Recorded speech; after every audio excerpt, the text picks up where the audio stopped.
of Barricaba Mystics, and we are here to do the January collective message for 2019. And well, you all may be thinking, like, okay, this is the beginning of the year, like, isn't the schedule going to clear back up and thing? But let me tell you, like, I've had technical problems since mid-December. Actually, I'm not gonna lie. It's been since that about November. I'm telling you, on and off, every little. I'll be working on something, doing the same thing over and over again. It's not working for me. I'll put it down. I'll go back to it, and then it works. And then I'll try again, and it doesn't work again. Like trying to post things on websites, not working. The same method I've been using with no problem. Now it's an issue, all kinds of things. I start a recording, it goes off, and then simple things that usually will be like, okay, so let me just get the charger. Charger's unavailable. Charger's already in the source. Just things upon things upon things, and you know I'm already not that well technically advanced and shit, and have been getting better, but yes, I feel like it's a lesson for me, so I have to figure out what that lesson is. That's what that is. Oh yeah, yeah. So January 2019. Okay, January generally is it's a beautiful time of the year because I feel like it's like a it's a it's a medium between the beginning of winter and almost the coldest parts of winter, because although the colder season starts in supposed to be in winter season, winter solstice time after December 21st, between 20th to the 22nd. That's when the season of winter comes in. Like autumn is like the notably colder months, right? From when we have summer, but just beforehand. And then we have February, which is usually the coldest month, which is around Aquarius season, because Aquarius is the coldest of all the signs, whilst Capricorn is the furthest of all the signs from Earth and all that good stuff. But let me not digress too much. We're on January 2019. It's a 1 month, okay, and it's the one is all about your initiation, and so it's a great time for initiations in January generally, and that turnover, energy that we have as we celebrate, as the collective, majority of the collective celebrates New Year's at that time of the year. I also celebrate New Year's on my birthday, on my mama's birthday, my solar return, and also at the winter solstice, and also at the Chinese New Year, and also at the spring equinox. I celebrate life, baby. Every day is your birthday. Every day, give thanks. So yeah, and I also like to um not really go with the Joneses or move with the Joneses, because I step to my own beat. But I do also acknowledge the collective inner standings when it comes to these holidays, because there's a force behind it. I ever bring myself all the way back, or dip and dabble a little bit in it. So we are 8 days in already. We started on the first day of January was a Tuesday. It was a Mars day this time last week, representing that fire, that passion, the energy, the chi, the masculine force to go get it. And masculine energy is all about it's just that going to get it, being the light, being the protector, being the logics, the mental. It's also about building. Okay, it was a Tuesday, a Mars day, and this whole year, in fact, is governed by this Mars energy, this go-getter, this chi. And when I say chi, I mean energy generally. Everything about you, your energy. Say if Mars is in Virgo, you're a very specific, particular person when it comes to what you're going for and um, how you're going to make your moves. You're very specific, very particular. Okay. And say if Mars is in Scorpio for you, you'd be a very deep, I want to say deep-seated, orientated, but you're not going to be off the surface. Whatever you're going for, you would have researched, you would have delved, you had really ruminated, you had gone in there and stayed in the depths for as long as you can. When you come up, then you will know, okay, let's go. So wherever Mars is placed in your chart, is gives you emphasis on what kind of energy you have generally when it comes to how you move, how you what actions you take, and what how you take those actions. Okay, so do check out where Mars is, and every Mars day you're gonna feel the energy of the year. So bask in it. You know, for me this year, all my Mars days is anchored towards getting shit done. I mean, every day, like always, but certain days just definitely have to be more.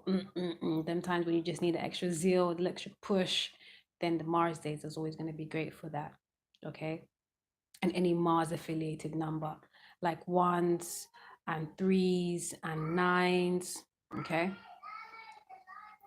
Okay, so let's look at this calendar. And another thing that kind of held me back as well, I didn't get my usual calendar for the year to look over the astrological aspects and stuff like that. So that kind of held me up, and it's not the same way I like to look at it and make note of it. But we go do what we go do, okay? And we start off on the first with lunar conjuncting Venus, okay, and then we have Saturn and the Sol conjuncting as well. That's on the 2nd of January.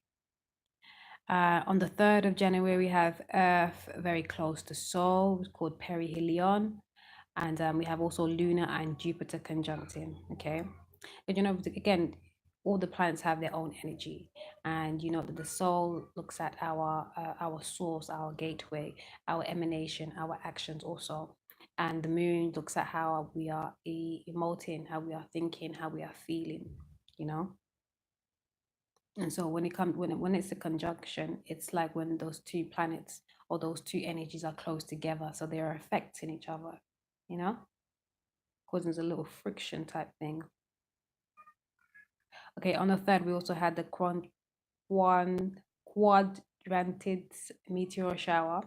Again, this one's all about, and personally, this is something that I'm doing with that cognitive. Oh my God, where's all the words gone? The omnipresence energies around I and I, like to understand how to best work the meteor shower.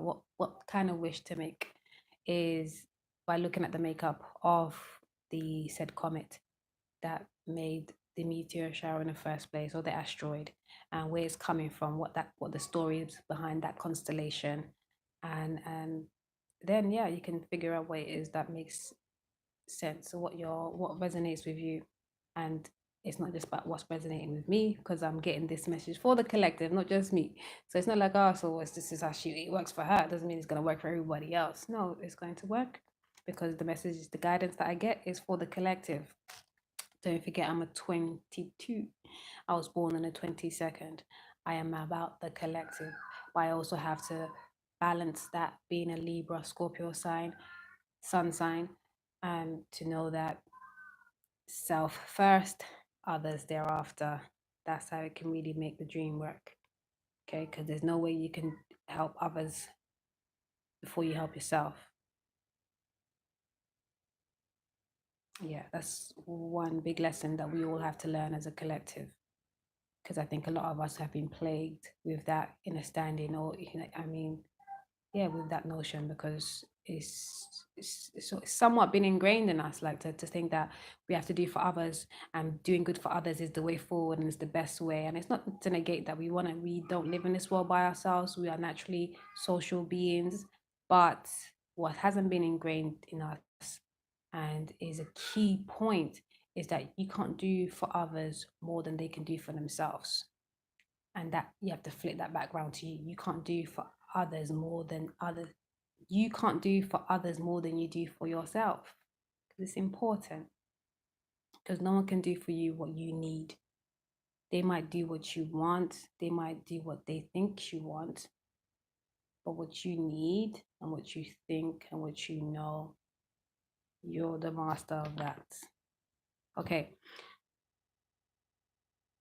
So this meteor shower, the quadrantids from the constellation Booties, it was all about you kind of reacquiring your power, okay? Because it came from an extinct comet, so it's like you don't have to worry about the affiliations that you've had or that you want to acquire. like stand on your own, work your own power, and remember the balance always. Okay, and then on the 4th of January, we have lunar conjuncting Mercury. So double whammy on the feelings and the thoughts, and how we're thinking, and then how we can best communicate that.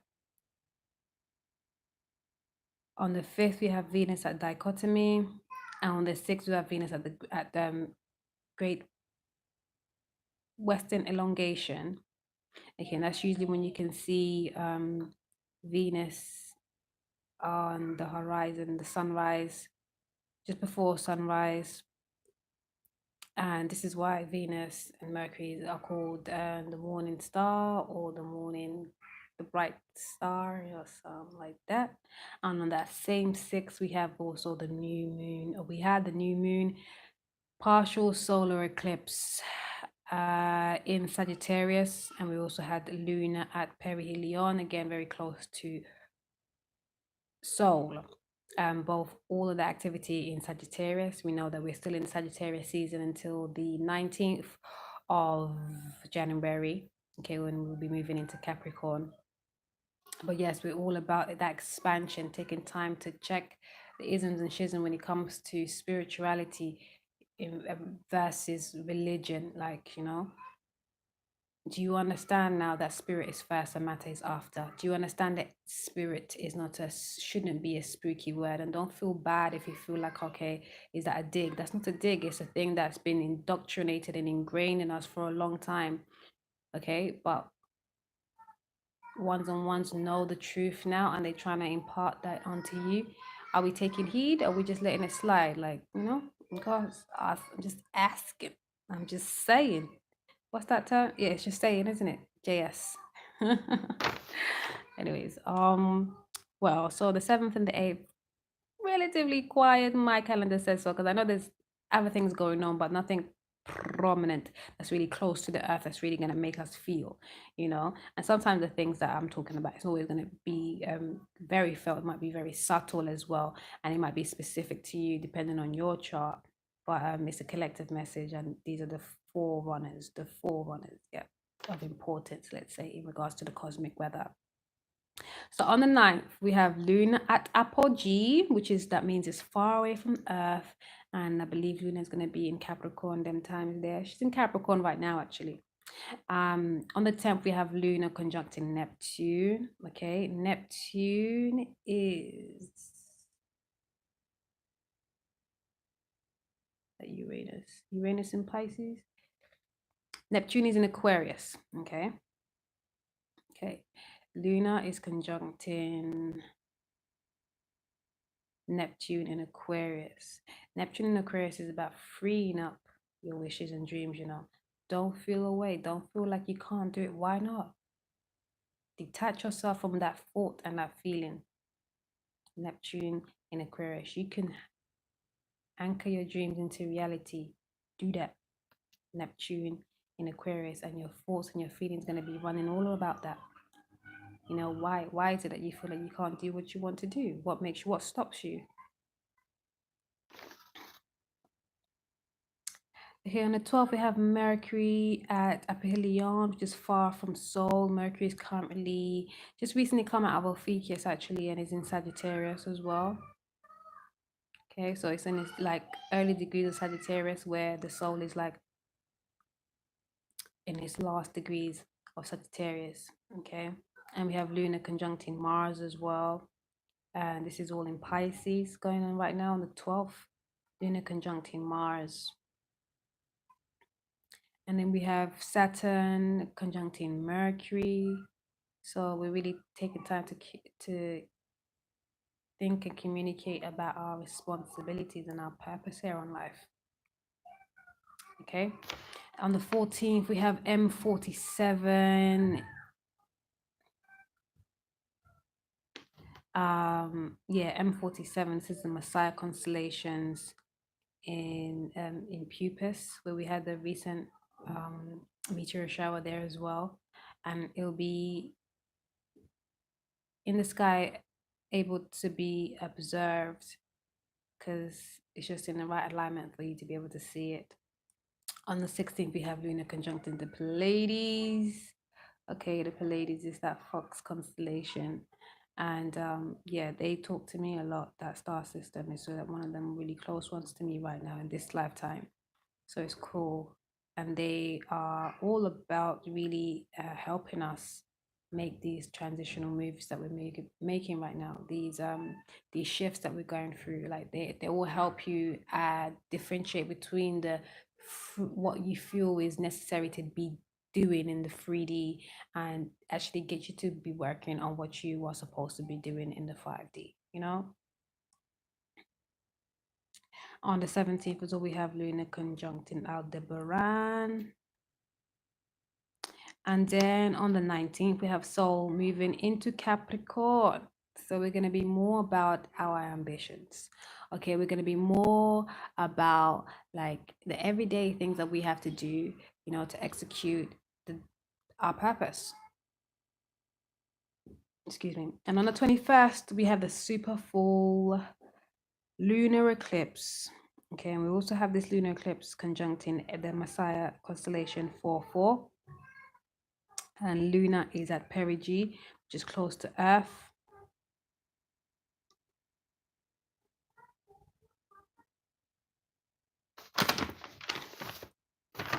And then on the 22nd, we have Venus and Jupiter. Venus is in Libra right now, and it shall be making, actually, it will be making its way into my camera angle. I'm sorry, I haven't held my phone right now. Venus is actually in Scorpio now. I had written this down before I realized she will be moving into Scorpio in a few days from now. Today's the 8th of January. Venus will be moving into Scorpio in a few days. Say by the weekend, she'll be there. So this conjunction with Jupiter, because Jupiter's in Scorpio right now. So Venus and Jupiter are going to be conjuncting in Scorpio, which is a great time to manifest that love. Okay. Oh, it's on the 22nd. Yes, baby. Yes. Manifest that love. Like really, truly go for it. Like you love, you care, you want, you feel the need, you desire. Go for it. Okay. Stop with all the ruminating thoughts and feelings. Like, don't let that worst thought come to life because you're putting so much energy behind it. You know, by thinking it over and over and over and over and over again, you manifest that shit.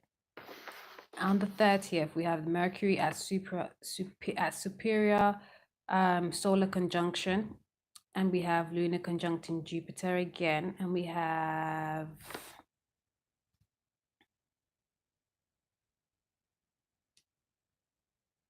on the 31st, Luna conjuncting Venus. Okay, there's a lot of conjunctions. There's a lot of, because I guess those are what, you know, the moon energy is always really felt by us humans because the moon governs the waters, and we humans are like over 70% water, so it governs our waters as well. And our waters are synonymous to our emotions, and our emotions are synonymous to our feelings and thoughts, and those feelings and thoughts are synonymous to telepathic, communicative, intuitive forms. Okay, and so telepathy and intuition are a great spiritual tool of ours naturally, but if we are not balanced, then those tools become weapons, okay, for our own destruction. So we have to be very mindful and careful of that, because if we're not, if we're off balance and we're thinking all kinds of fuckery, then we get ourselves into fuckery eventually, you know. And if we're feeling all kinds of fuckery, then it will soon lead us into more fuckery, you know. So the usual card reading that we have for the monthlies will be on the Instagram. Check out Rarikaba Mystics, or you would find Rarikama I. I'm not sure how to find me on them things there yet, but I usually have the link down there in the description spot, so check that out. And just to make note, we leave this month, shit, I don't know, sorry, excuse me, Today is Tuesday.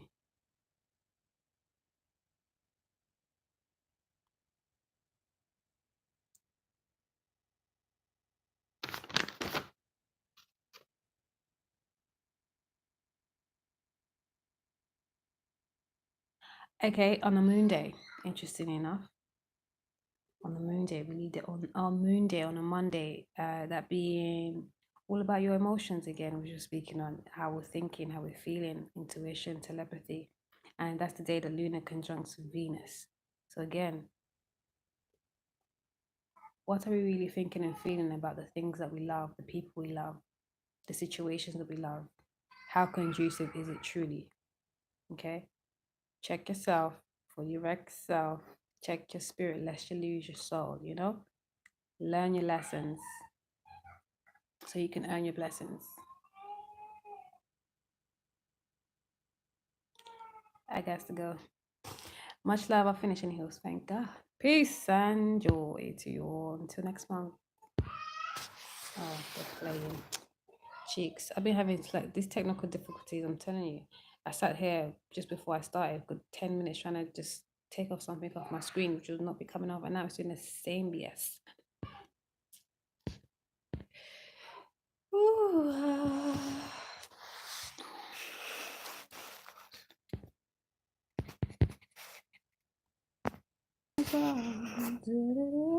Okay, got it. Bye.